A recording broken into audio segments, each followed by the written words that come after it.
তালসারিতে shooting চলাকালীন অভিনেতা রাহুল বন্দ্যোপাধ্যায়ের মৃত্যু। এবার মঙ্গলবার থেকে ধর্মঘটের ডাক, অনির্দিষ্টকালের জন্য ধর্মঘটের ডাক দিল আর্টিস্ট ফোরাম।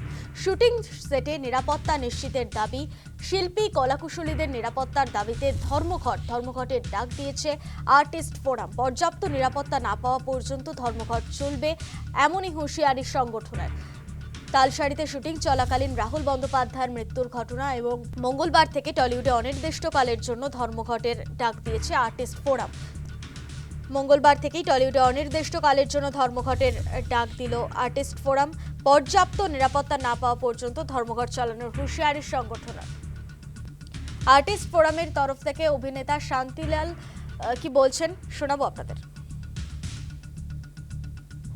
আমরা ওই শুটিং এ বেরোচ্ছি ঠিকই, কিন্তু ফিরবো কিনা সেটা আমাদের কাছে আর সিওরিটি নেই। সেই সিওরিটি আমাদের দরকার। রাহুল আমাদের শিখিয়ে দিয়ে গেছে, ওই সিকিউরিটি ছাড়া বাড়ি থেকে বেরিও না। তো আমরা আগামীকাল সোমবার, মঙ্গলবার সকাল থেকে কর্মবিরতি পালন করব। সমস্ত আর্টিস্ট, সমস্ত টেকনিশিয়ান, যতক্ষণ না আমাদের সুরক্ষার ব্যবস্থা করা হবে, যাদের হাতে আমাদের সুরক্ষার ব্যবস্থাটা আছে, তারা যতক্ষণ না আমাদের জানাচ্ছেন বা আমাদের বোঝাতে পারছেন তারা আমাদের সুরক্ষার জন্য কি ব্যবস্থা করছেন, ততক্ষণ আমাদের কর্মবিরতি চলবে। কি বলছেন অভিনেতা প্রসেনজিৎ চট্টোপাধ্যায়, শোনাবো আপনাদের। তবে আজকে এখানে আপনারা বুঝতেই পারছেন যে আমরা এখানে এসেছি, অবশ্যই রাহুল এটা করে দিয়ে গেছেন।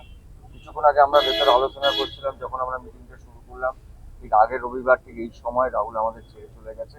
কিন্তু যেটা করে গেল যে আমাদের পুরো ইন্ডাস্ট্রি, আমি আলাদা আলাদা করে বলছি না, প্রযোজক বলি, পরিচালকদের বলি, আমাদের অভিনেতা অভিনেত্রী বলি, আমাদের কলাকুশলীদের বলি, সবাইকে একত্র করলো এবং আমরা সবাই মিলে আলোচনা করেছি যে সত্যি আমাদের শিল্পীদের, টেকনিশিয়ানসদের, আমাদের ক্যামেরাম্যান ডিপার্টমেন্টে, আমাদের ফাইটার্সদের, এরকম যারা কাজ করেন ফিল্ড, তাদের একটা সুরক্ষা দরকার।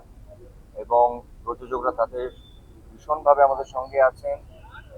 আমরা সেটার জন্য আমরা সত্যি ইনসিকিউর, ম্যান্ডেটরি করতে চাই যে এটাই নিয়ম, এটাই ম্যান্ডেটরি তার জন্য সবার জন্য। এবং আমাদের সত্যি শিল্পীরা এবং কলাকুশলীরা এবং অনেকেই যারা খুবই এই ঘটনাটা ভীষণ আনফর্চুনেট, কিন্তু তারা সবাই খুব ভীত। আমাদেরকে প্রশ্ন করলে আমরা উত্তর দিতে পারছি না, তাই জন্য আমরা একটা মঙ্গলবার থেকে সবাই মিলে একটা সিদ্ধান্ত নিয়েছেন যে আমরা